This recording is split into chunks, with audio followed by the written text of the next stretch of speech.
This is just a short video to explain what I'm trying to do by reducing a multidimensional space into a one-dimensional vector.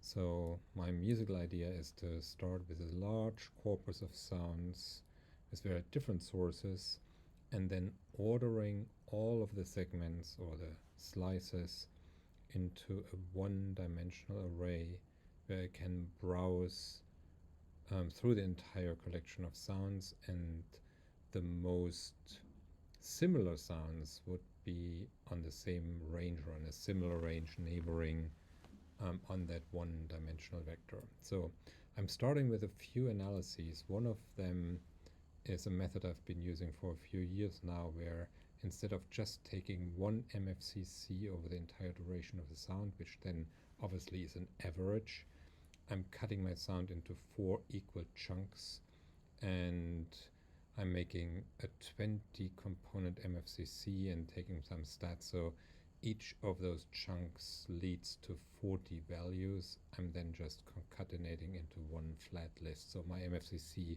has actually 160 components.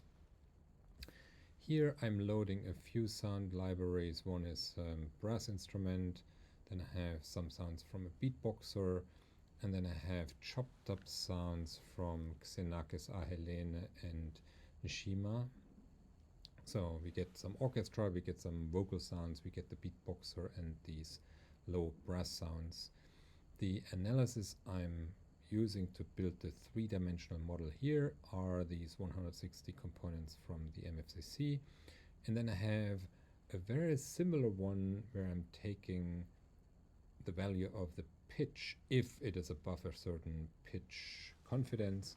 Here I'm actually dividing each snippet into 10 values, so I get some kind of a pitch profile over time, and I'm also calculating the most prominent pitch. That's not the mean or the median. It is looking at these 10 values and figuring out which one is the most reoccurrent with a certain threshold. So if you would have something which makes da,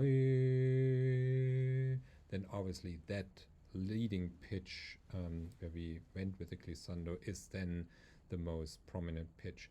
Because if I take a mean or a median and I have longer moments of fluctuation and then a clear pitch, then I'm never really landing on that pitch. So it's just a different way of looking at pitch.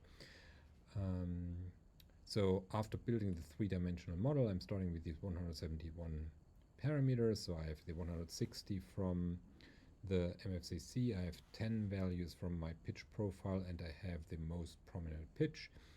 I'm first running it through a PCA by keeping 95% of the accuracy of the dataset, and then reduce it with an UMAP to 3 dimensions. So this is now my 3-dimensional model. Here I can turn it around and I see a very clear division of different sound sources in the space. So let's just explore those. That's obviously all the brass, more brass, more brassy brass, less pitched brass. Here seems to be all the beatboxing, and then let's see if I can. And this is an interesting zone because we get kind of a more noisy area. That's where the beatboxer has more air, which goes also into softer and more airy sounds of the choir.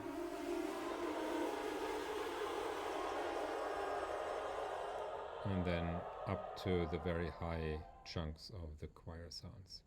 So that has been working for a while now, and I'm very happy with this kind of exploring a three-dimensional space with the mouse. But what I was after was trying to figure in parallel a way to organize them, to reduce the dimensions even more into a one-dimensional space. So I'm starting from the PCA reduced dimensions, which still keep these 95% of accuracy.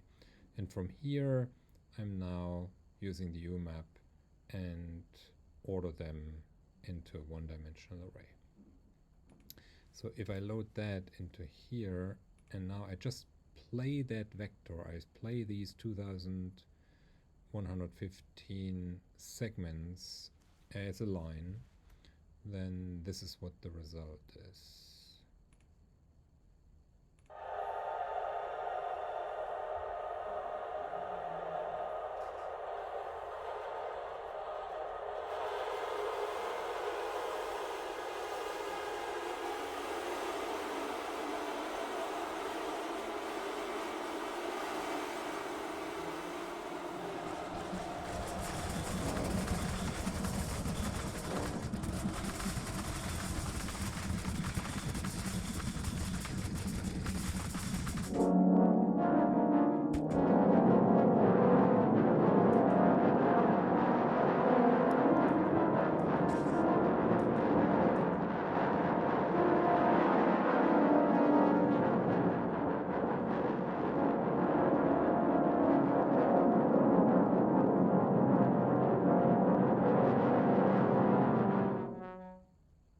So obviously there's a huge cognitive gap between these last beatboxing sounds